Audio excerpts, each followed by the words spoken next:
চলো চটপট করে তোমাদের সাথে রেসিপিগুলো শেয়ার করি, কেননা আজ অনেক কিছু রান্না করেছি, তাই একটু ভিডিওটা বড় হবে।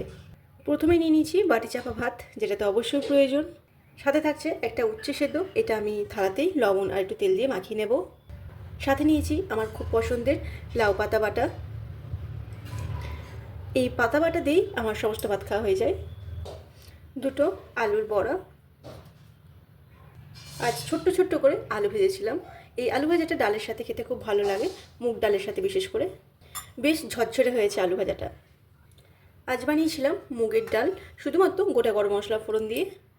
আজ ডিমের সবজিটাও একটু অন্যরকমভাবে বানিয়েছি, ডিম আর বড়ি দিয়ে। সাথে তো আমাদের আছে দই কাতলা, শেষ পাতে খাওয়ার জন্য কাঁচা আমের চাটনি, আর স্যালাডের জন্য শসা। কেমন লাগলো আমার আজকে থালিটা অবশ্যই কমেন্ট করে জানিও। টাটা।